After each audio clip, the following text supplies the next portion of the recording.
Foi mais ou menos assim com você?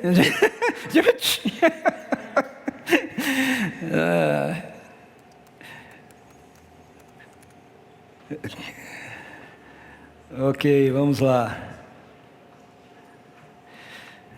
Sabe, todas as pessoas almejam alcançar uma vida cheia de felicidade. Não há nenhum problema com relação a isso. Deus não tem nenhum problema com a nossa felicidade. Na verdade, tem um texto nas Escrituras, tem muitos textos nas Escrituras onde Deus diz isso, né? Felizes serão vocês. É a palavra que geralmente nós traduzimos por bem-aventurança, bem-aventurados, agraciados, que traz uma ideia de felicidade embutida. O problema é que em nossa cultura nós atrelamos o conceito de felicidade a coisas. Esse é o problema. Portanto, para a maioria das pessoas, a felicidade, ela só é alcançada se elas alcançarem aquilo que elas gostariam de ter. Se elas não alcançam o que elas gostariam de ter, então elas não se sentem felizes. A festa que a gente celebra agora em dezembro, que nós chamamos de Natal, pelo menos na cultura ocidental, eu não sei muito bem como é isso na cultura oriental, mas na nossa cultura, na cultura ocidental, ela é marcada por um paradoxo. Veja, por um lado, nós somos convidados na cultura do reino de Deus, naquilo que Jesus nos ensina, naquilo que a palavra de Deus nos revela, na nossa vida, não só nesse período, mas na nossa vida, expressarmos a nossa generosidade para com o próximo. De acordo com as Escrituras, a alegria que a gente tanto busca, não está em nós acumularmos para nós, está em nós sermos generosos para com os outros, em nós abençoarmos a vida das pessoas, à medida que Deus nos abençoa. Por outro lado, na cultura que a gente vive ao nosso redor, que eu vou chamar aqui de uma cultura cristianizada, uma cultura da cristandade secularizada, nós somos incentivados a ter mais do que seria necessário para a gente ter. Por favor, não me entenda mal, ok? Eu não quero aqui estragar o Natal de ninguém. Eu não quero desmotivar você de celebrar, de festejar, de presentear, de receber presentes. Mas eu preciso te incomodar. Na verdade, eu espero te causar muito incômodo por causa do Evangelho. Você sabe como é que surgiu a ideia da gente presentear no Natal? Quem sabe de onde surgiu essa ideia de presentear no Natal? Os 3 reis magos. Talvez essa seja a inspiração mais antiga, né, nas Escrituras. Da onde a gente tirou essa figura do Papai Noel? Essa ideia de um velhinho que vem trazendo presentes, né, para as pessoas. Essa figura, do jeito que o Papai Noel que nós conhecemos, ela é produto da Coca-Cola, tá? Para quem não sabe. Foi a Coca-Cola que inventou essa figura do Papai Noel. Do jeito que a gente conhece, velhinho com roupa vermelha, né? É por isso que ele é roupa vermelha, Coca-Cola, símbolo vermelho, entenderam? Ok? Mas veja, na verdade, o personagem histórico que deu fundamento à figura do famoso Papai Noel foi um homem chamado Nicolau. Nicolau é um cristão que viveu no 3º século depois de Cristo. E ele foi um bispo na cidade de Mira. Quando Diocleciano, um imperador romano, estava no comando de Roma, Nicolau, ele foi encarcerado, porque ele se recusou a negar a sua fé em Jesus Cristo. Domiciano mandava prender os cristãos, matar os cristãos, queimar os cristãos, se eles não negassem a fé em Jesus. Nicolau recusa-se a negar a sua fé em Jesus e ele é preso. E ele fica preso, até que Constantino subiu ao trono de Roma. Quando Constantino sobe ao trono de Roma, o imperador Constantino se torna cristão, e aí ele decreta que o Império Romano agora era um império cristão. E aí então o Nicolau é solto. Nesse período, Nicolau ele participa de um concílio da igreja chamado Concílio de Nicéia. Nesse concílio houve a discussão da questão da divindade de Jesus Cristo. Se Jesus ele era apenas um ser humano, ou se Jesus ele além de um ser humano, ele realmente também era Deus, ele era divino. Nicolau ele foi um daqueles que votou no conselho pelo reconhecimento de que Jesus Cristo era verdadeiramente Deus, assim como ele era verdadeiramente homem. No entanto, essa reunião aí, foi uma reunião bem quente, teve bastante discussão e tal, e por uma ocasião lá, no calor das discussões, no concílio, o Nicolau, ele perde a paciência e ele acaba esbofeteando um dos opositores que diziam que Cristo não era Deus, que Jesus não era divino. E por causa dessa atitude dele, ele é disciplinado pela igreja e ele perde o seu cargo, então, de bispo da igreja cristã. Ele perde esse título. Mesmo sem o título de líder da igreja, Nicolau, ele continua atuante como um verdadeiro discípulo de Jesus Cristo. Ele continua pregando o evangelho, ele continua prestando ajuda a crianças e pessoas com necessidades. Há alguns relatos que incluem inclusive milagres executados por Nicolau. Um deles, por exemplo, é a ressurreição de uma criança na região de Mira, na atual Turquia. Veja, isso no 3º século já. Então essa história de que o poder de Deus acabou com os apóstolos, como eu tenho muitas vezes falado aqui, não é real. Conta-se que ele usou a sua herança para socorrer os pobres, e que ele se preocupava de forma muito especial com as crianças, com a educação das crianças e com o ensino das mães para que elas educassem os seus filhos de conformidade com os princípios da palavra de Deus. E é justamente esse cuidado especial que Nicolau tinha com as crianças que atribuiu a ele a figura emblemática do hoje conhecido Papai Noel. Então, para quem não conhecia, esse é o Papai Noel verdadeiro, ok? Esse é Nicolau, conhecido como São Nicolau, ok? Padroeiro das crianças, ok? Então, esse homem é o homem que inspira e dá origem a essa ideia do Papai Noel, e essa ideia de nós presentearmos. Então, perceba que a postura que traz essa ideia de presentear aqui na vida de Nicolau não está voltada para si, mas está voltada para os outros, para a necessidade dos outros. Você percebe a diferença em que nós vivemos? Na nossa cultura ocidental, nós transformamos a festa de Natal em um evento que é voltado apenas para nós mesmos. Como eu disse, eu espero te incomodar. Essa é a nossa postura, é a postura da nossa sociedade, ok? Nós somos induzidos por uma cultura que diz que para sermos felizes, nós precisamos ter mais daquilo que nós já temos.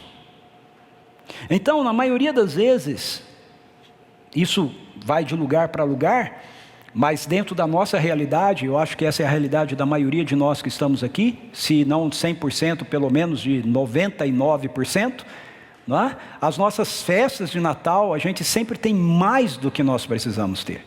Sempre sobra muita coisa com relação àquilo que a gente faz, a ceia que a gente faz, não é? Eu, pelo menos na minha casa, a gente acaba ficando a semana toda comendo aquilo que a gente preparou para a ceia do Natal. A gente não aguenta mais. O resultado disso é que nós vivemos sempre acumulando. E nós temos que correr nesse ritmo alucinado. Nós temos que trabalhar cada vez mais. Para quê? Para termos mais daquilo que a gente já tem. E para a gente se preocupar em manter aquilo que a gente já tem. Essa é a nossa realidade. Assim, a gente não consegue parar. Por quê? Porque se nós pararmos, nós ficamos com medo de não termos, e se nós não tivermos, nós temos medo de não sermos felizes. O negócio não é meramente ter, o negócio é a felicidade. Mas se eu não tiver, eu não vou ser feliz. Assim, se a gente quer ter uma vida em day off, nós precisamos aprender a simplificar a nossa vida. Nós precisamos aprender a ver a vida de uma forma mais simples e entender que a nossa felicidade, a nossa alegria não está em acumular cada vez mais. Aí eu queria que você abrisse a sua Bíblia comigo nesse texto de Lucas, no capítulo 1.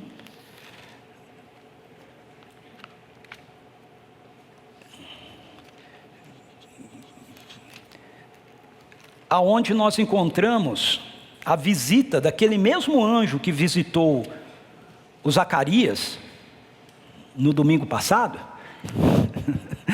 visitando agora Maria. Lucas capítulo 1, versos 26 a 38. Esse texto é o texto onde a gente tem um anúncio para Maria de que ela seria a mãe do Messias, que Deus a havia escolhido para que através dela, através daquela adolescente, o Verbo eterno, a palavra eterna, a voz que produziu tudo que nós conhecemos, tudo que existe, a pessoa do próprio Deus Filho, assumisse uma forma humana. Porque eu não sei se você sabe disso, né? Mas é importante você entender isso. Jesus, ele é 100% Deus e ele é 100% homem, ok? Ele é 100% Deus que se faz 100% homem e permanece agora 100% homem como 100% Deus, mas ele tem um momento na história que ele entra e ele se torna 100% homem. Isso é a encarnação, isso é o que nós celebramos no Natal, é isso que nós falamos a respeito do nascimento de Jesus. O Verbo se fez carne, habitou entre nós. Seja honesto.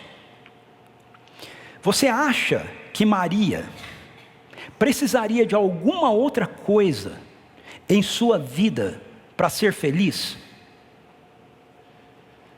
Ela ouve do anjo que ela vai ter o privilégio de ser a mãe do Messias, que o Filho eterno de Deus vai se fazer um ser humano por intermédio dela.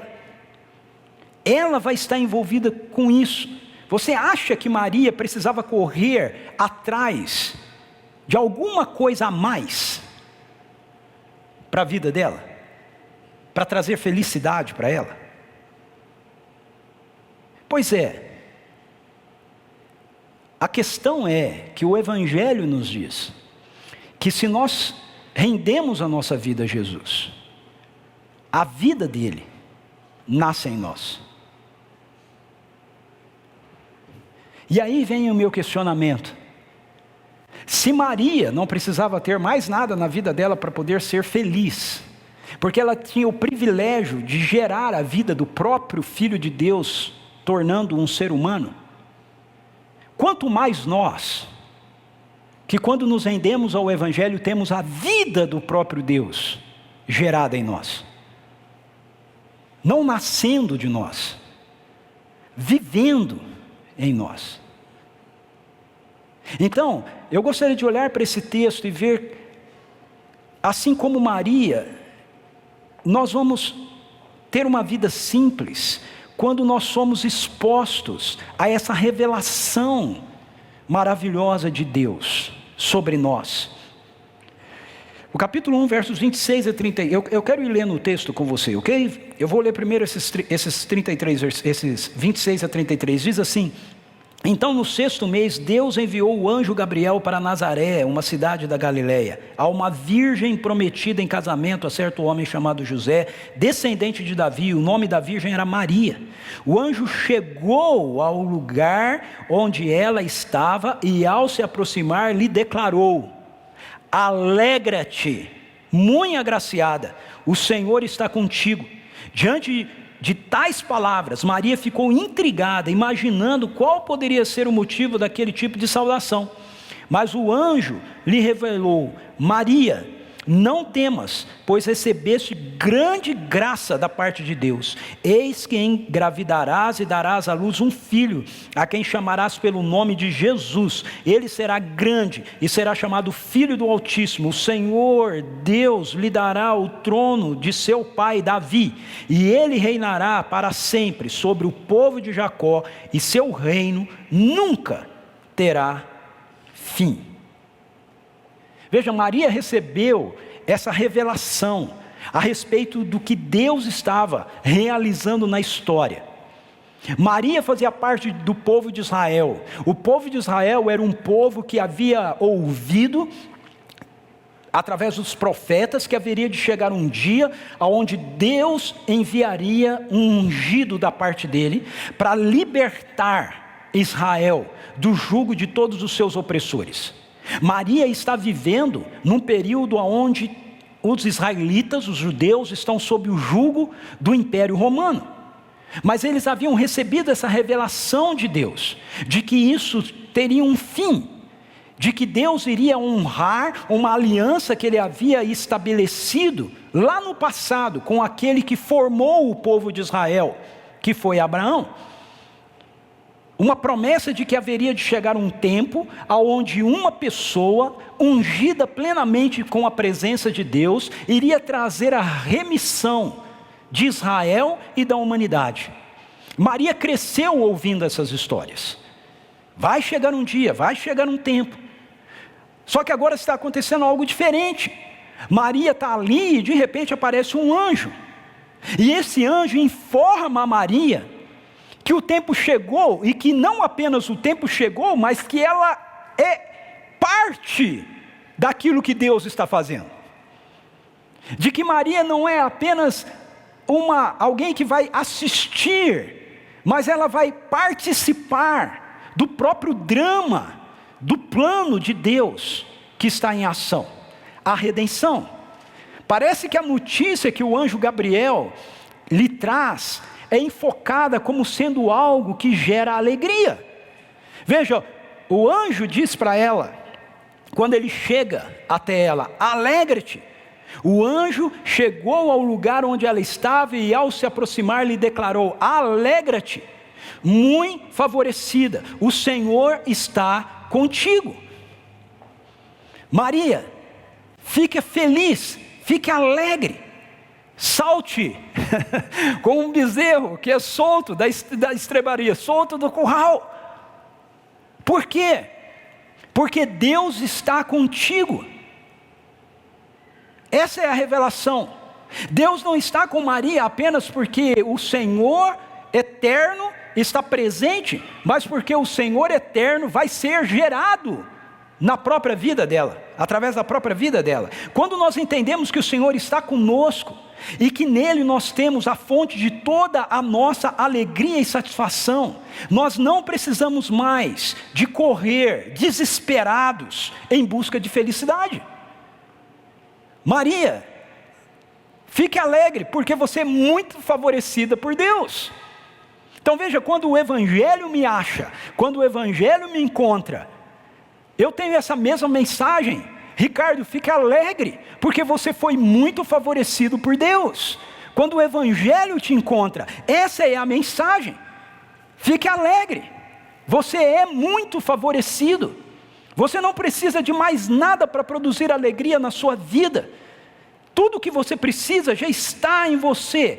E se essa é a realidade, então nós não precisamos mais ficar correndo, desesperados para um lado para o outro, achando que através do nosso esforço nós vamos conquistar a nossa felicidade, porque ela nos foi dada.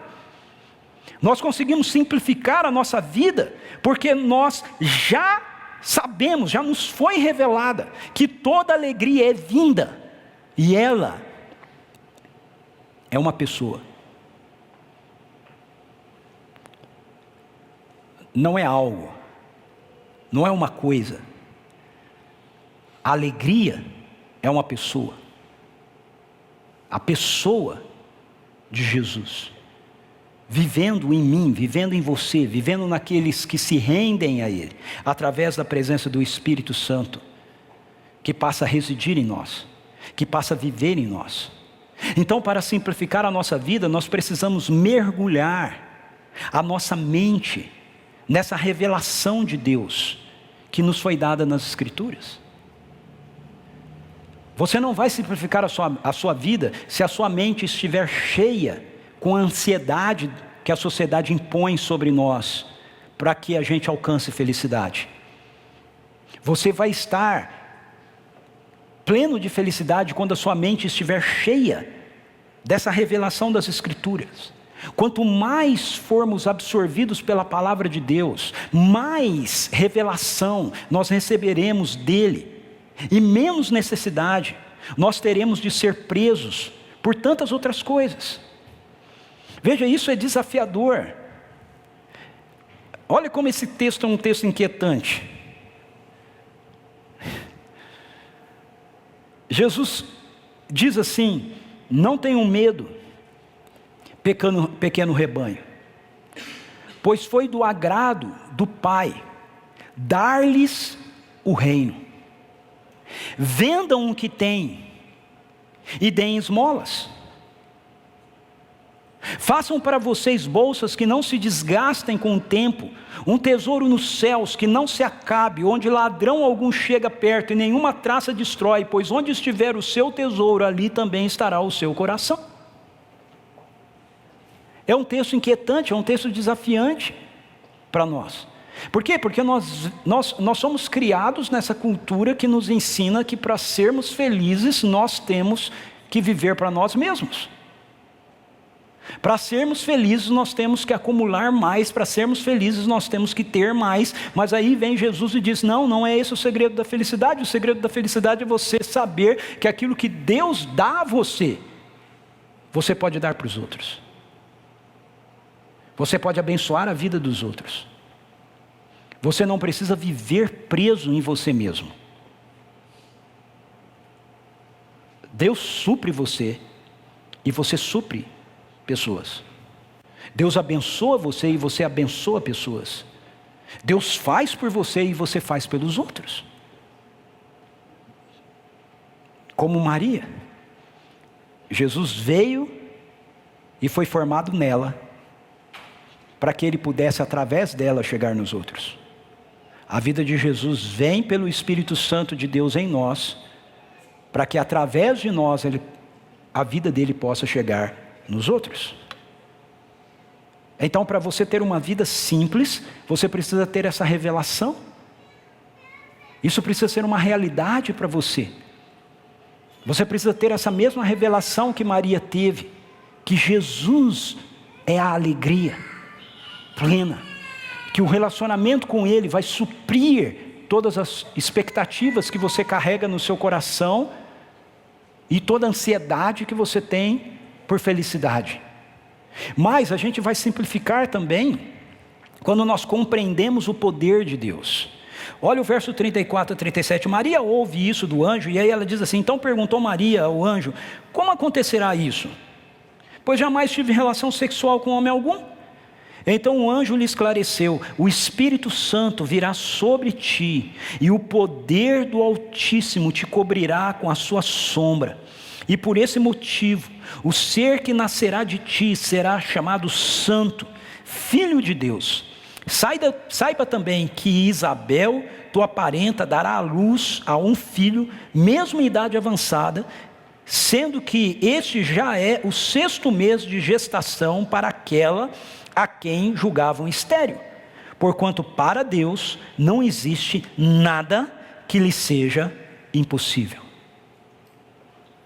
Diante da revelação dos propósitos de Deus, Maria se vê confusa.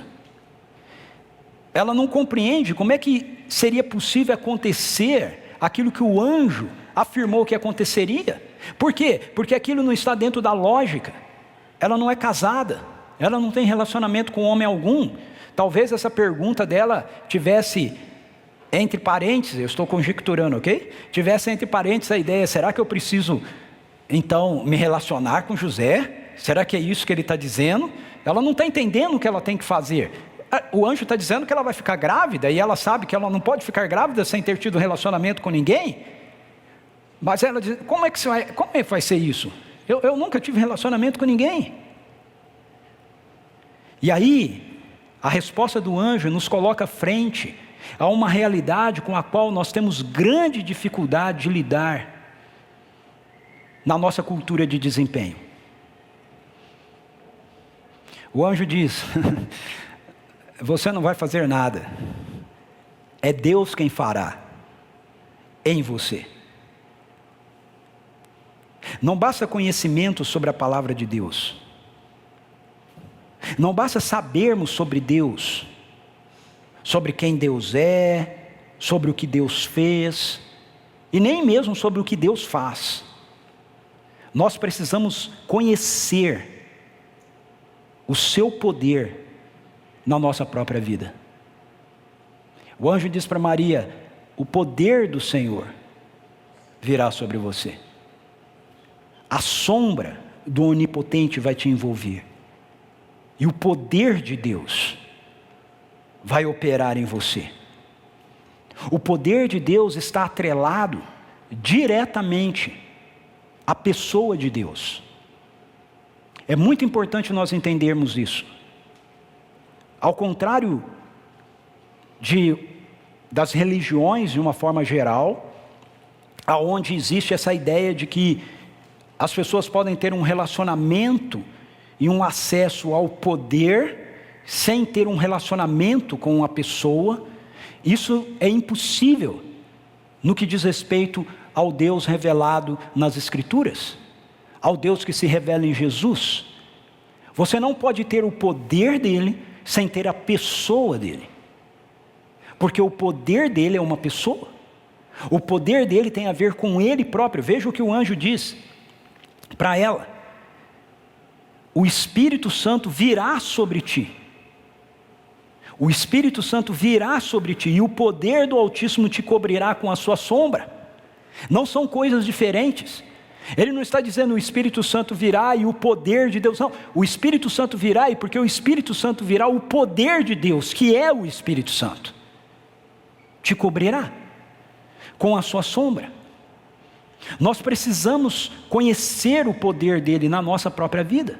O poder de Deus está atrelado diretamente à pessoa do Espírito Santo de Deus. Para a maioria de nós, o que nós lemos nas Escrituras é difícil de ser compreendido, é difícil de ser aceito, porque nós não consideramos a realidade do poder ativo de Deus. O anjo diz para Maria, porquanto para Deus não existe nada que lhe seja impossível. Para Deus não existe nada que lhe seja impossível. Ele que vai operar em Maria é o mesmo que operou em Zacarias e Isabel para que ela estivesse grávida. E aí o anjo diz para Maria, aquela que julgam ser estéril está grávida de 6 meses já, porque para Deus nada é impossível. Meus queridos e queridas, para simplificar a nossa vida com vistas a viver em day off, é necessário que não somente nós creiamos em Deus, mas creiamos que o seu poder está em operação em nossos dias, no nosso contexto, na nossa vida. O Espírito Santo não mudou, é o mesmo Deus, faz as mesmas coisas. E quantas vezes nós somos tomados de ansiedade, de medo, por falta de realmente crermos nisso. Sabe, essa semana, enquanto eu orava e eu preparava a mensagem, isso era algo que o Espírito Santo me falava e me desafiava e me inquietava com relação àquilo que nós pedimos para a igreja orar sobre o nosso orçamento. Quando eu começo a olhar, e quando a gente começa a olhar, nós começamos a olhar para os nossos desafios e a gente começa a achar que Deus é do tamanho dos nossos desafios, alguma coisa está errada. Eu sei da nossa ansiedade, eu sei da nossa preocupação, mas eu confesso para vocês que essa semana o Espírito Santo me incomodou muito com essa postura. Qual é o tamanho do poder de Deus?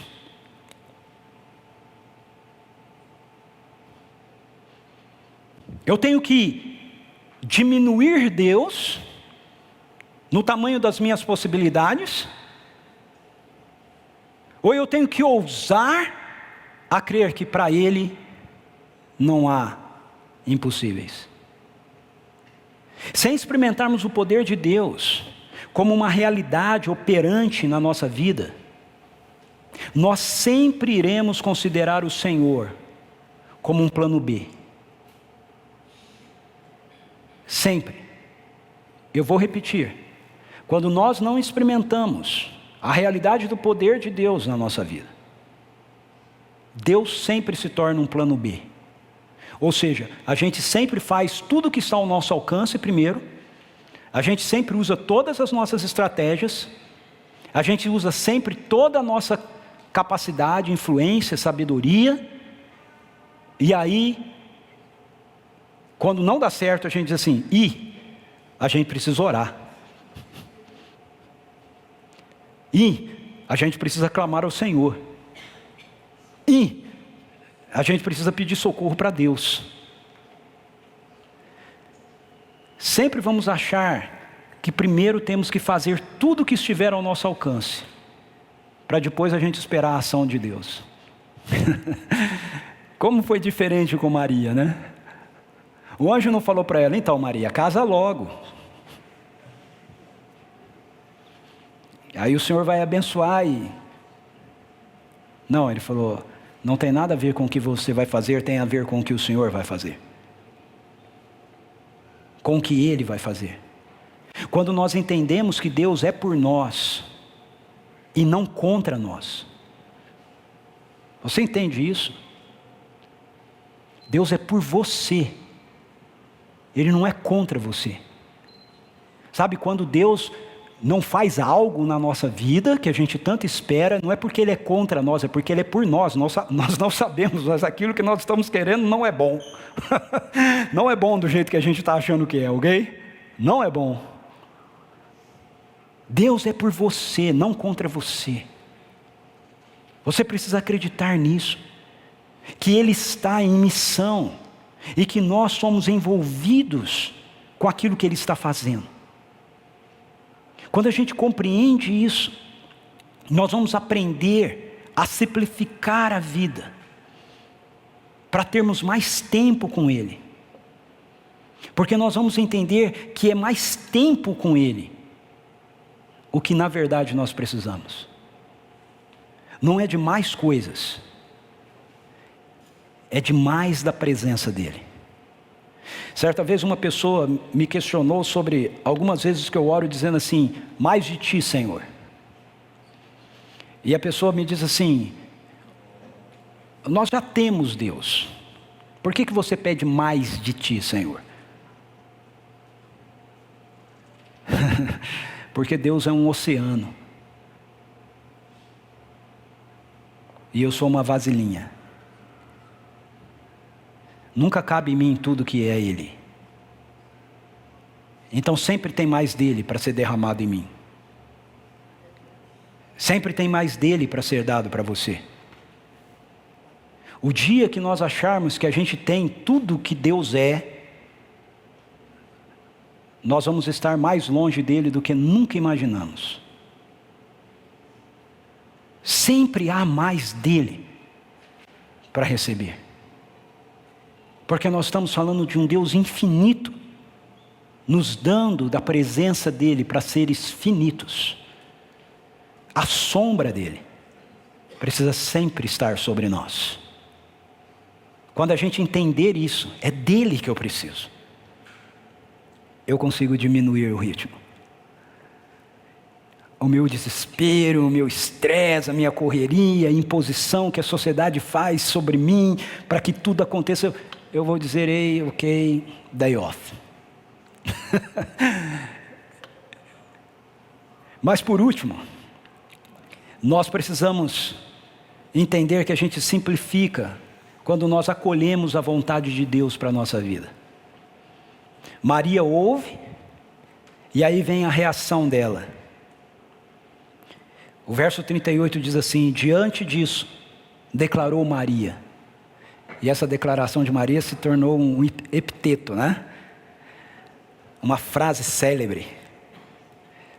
Eis aqui a serva do Senhor, que se realize em mim tudo conforme a tua palavra. Em seguida, o anjo partiu.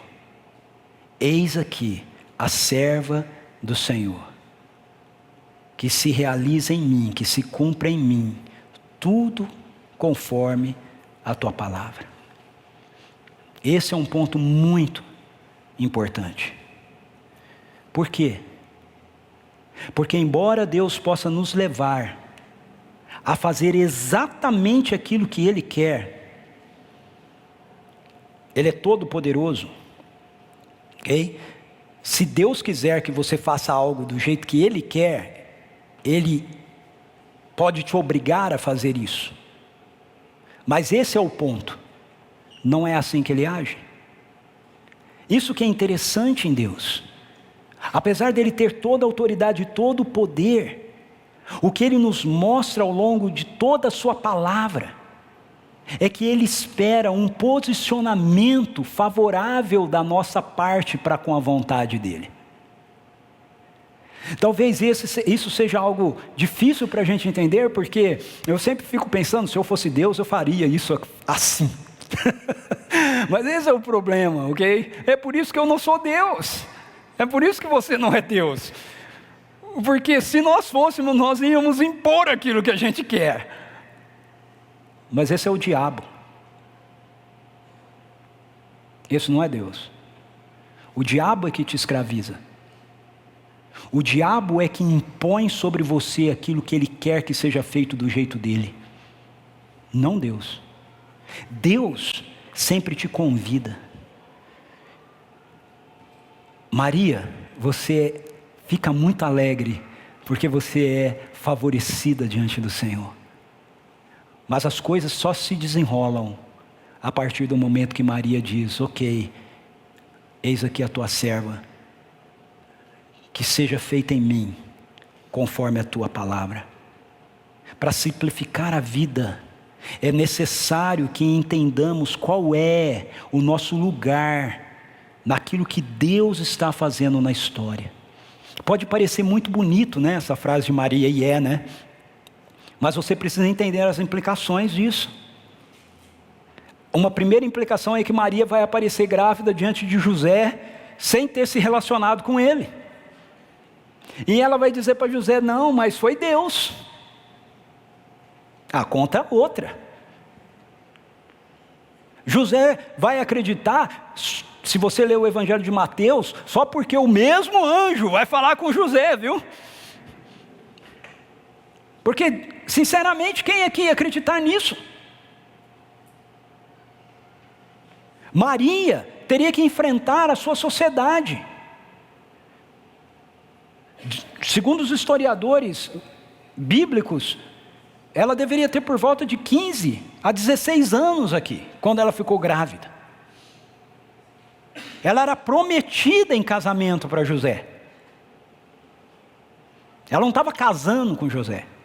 Ela estava prometida em casamento para José. Sabe como é que era aquele negócio? Arranjo familiar, né? Ah, a Mariazinha, o Josézinho, né?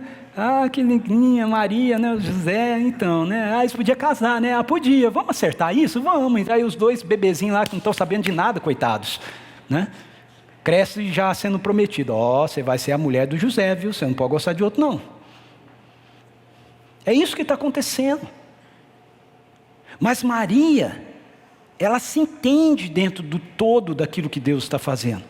Maria se vê como serva do Senhor, o que significa que Ele é quem dita as regras e ela se submete a Ele. E aí eu tenho essa pergunta para nós: como nós nos vemos diante de Deus? Como nós vemos Deus? Você acha que Deus existe para fazer com que suas vontades pessoais sejam alcançadas?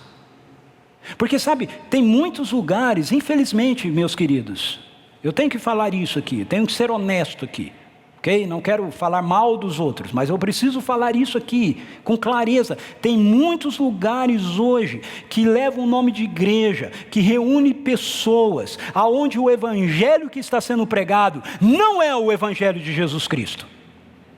Não é. O Jesus apresentado não é o Jesus revelado nas Escrituras. Sabe por quê? Porque é um Jesus que existe para fazer aquilo que você quer que Ele faça para você. É um Deus que existe para satisfazer você. Um Deus que existe para fazer com que as coisas que a gente espera que aconteçam na nossa vida aconteçam. Mas olhe para Maria. Veja como isso é diferente. Deus não existe para nos servir. Deus não existe para realizar as nossas vontades. É o contrário. Nós existimos para a sua glória. Nós existimos para o seu louvor. Nós existimos para a sua exaltação. Nós existimos para dizer como Maria: eis aqui tua serva, eis aqui o teu servo. Se cumpre em mim aquilo que é a agenda do teu coração. Nós entendemos isso, nós entendemos que nós existimos para que a vontade de Deus seja realizada por nosso intermédio. Entenda isso, o Deus revelado em Jesus Cristo não é como uma dessas divindades criadas por nós, seres humanos, para justificar os nossos anseios e os nossos desejos. Ele não é um bezerro de ouro. Lá no Antigo Testamento ele já não aceitou isso. E Ele não aceita isso hoje. Sua misericórdia, sua graça, sua bondade estão todas disponíveis a nós.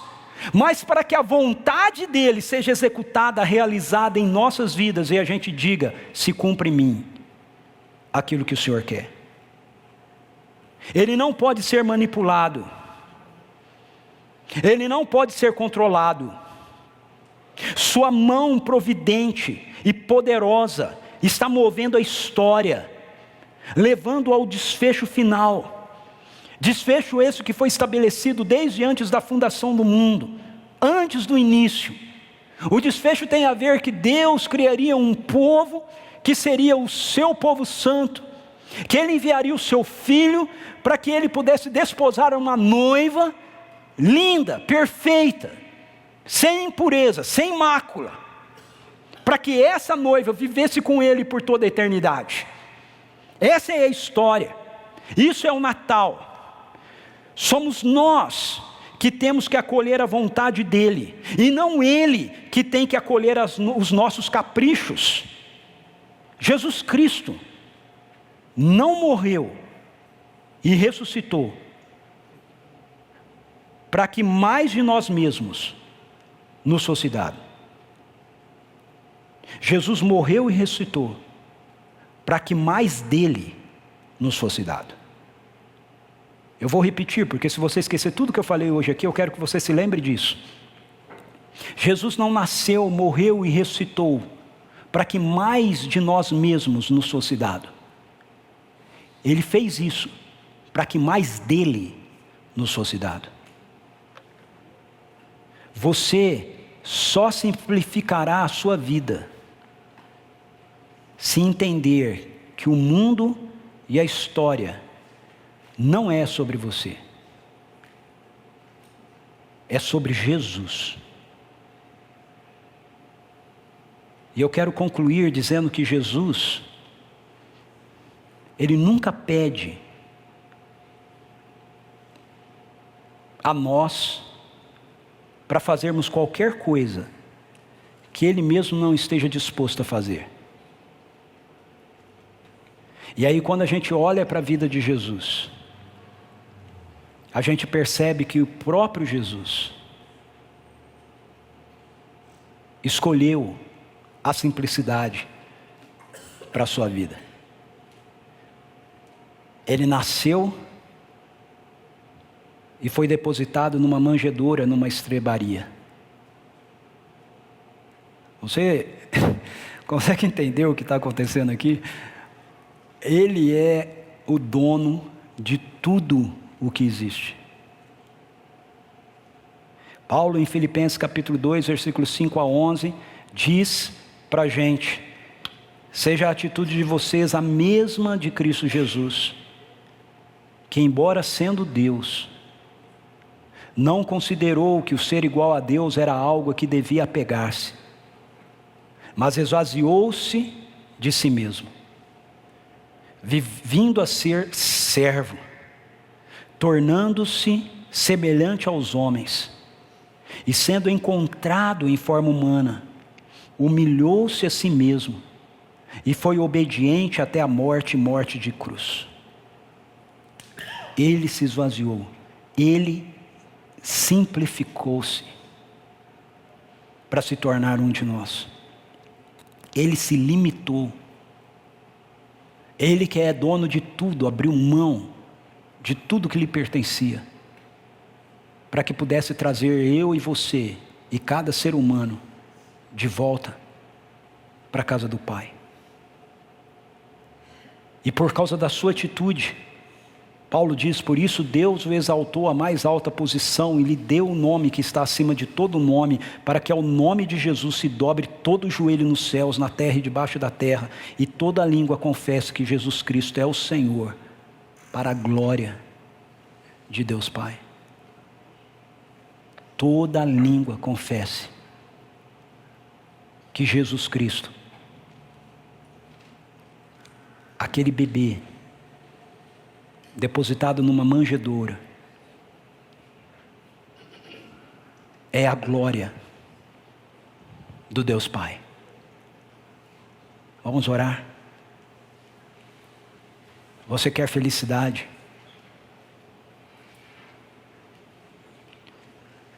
Não é correndo cada vez mais atrás de coisas que você vai encontrá-la.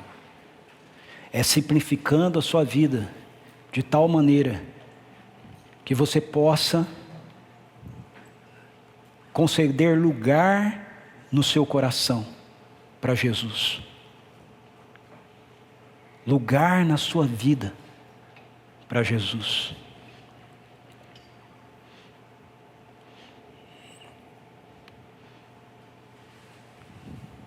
Você precisa dizer isso para Ele hoje. Talvez alguns aqui hoje precisem dizer: Senhor, eu preciso simplificar a minha vida. Eu creio em Ti, mas eu estou ansioso demais, correndo atrás de coisas demais, me deixando definir por muitas realidades. Isso tem roubado de mim a simplicidade. Isso tem roubado de mim o tempo que eu deveria desfrutar da Tua presença. Tu és a fonte de toda alegria. Se você está essa manhã aqui me ouvindo e você ainda não fez isso, se você ainda não tem convicção no seu coração de que você está em paz com Deus, que está tudo certo entre você e Ele por causa daquilo que Jesus Cristo fez. Se você está aqui e você acha que ainda precisa haver esforço da sua parte para de alguma maneira agradar a Deus, além de Jesus, eu quero que você essa manhã tenha a oportunidade de entregar a sua vida a Ele, simplificar a sua vida. Ele não está esperando mais da sua religião, Ele está esperando que você se renda a Ele, que você dependa dEle, que você simplifique, que você diga: Jesus, O Senhor fez o que precisava ser feito. Cumpra em mim a tua vontade. Eis aqui teu servo, eis aqui a tua serva. Eu recebo a tua graça, eu recebo o teu favor imerecido. Para que você possa ter a vida de Jesus em você, a primeira coisa que você precisa fazer é reconhecer que você tem vivido uma vida rebelada contra Ele, fora dEle, fora dos projetos dEle. Ele não está te julgando, Ele não está te condenando, Ele está te convidando à salvação, que você só pode experimentar nele. Então pare de lutar, pare de correr, pare de tentar buscar felicidade aonde você não vai encontrar. Jesus é a porta, Ele abriu a porta do curral. Salte como um bezerro, cheio de alegria para os braços dEle. Eu convido você essa manhã a fazer isso. Eu não estou falando de religião, não estou falando da CPV, eu não estou falando de presbiterianismo, eu estou falando de Jesus. Eu estou falando da sua vida com Ele. Eu não estou falando sobre tornar-se membro da nossa igreja, eu estou falando sobre você experimentar a vida dEle em você. Então, se isso ainda não foi feito por você, faça essa oração. É pela fé, é simples. Diga para Ele: Jesus, eu preciso de Ti. Eu não posso ir embora daqui essa manhã sem o Senhor. Entra na minha vida, Jesus. Eis aqui a minha vida, eis-me aqui, Senhor. Entra na minha vida. Toma conta de mim, Senhor. Eu simplifico, eu abro mão da religião, eu abro mão do meu esforço. Eu recebo aquilo que o Senhor fez por mim.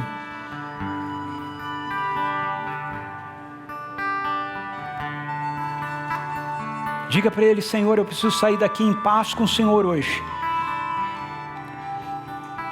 Faz de mim a tua manjedoura. Faz de mim a tua manjedoura. Faz de mim aonde o Senhor vai depositar a tua vida. Se você já fez isso, mas você está cansado, está correndo demais, porque você está no ritmo alucinado da sociedade, essa é uma manhã para você dizer para Ele: Senhor, basta. Tu és a minha alegria. Tu és a minha alegria, Senhor. Eu sou muito favorecido pelo Senhor. Eu quero viver em Ti.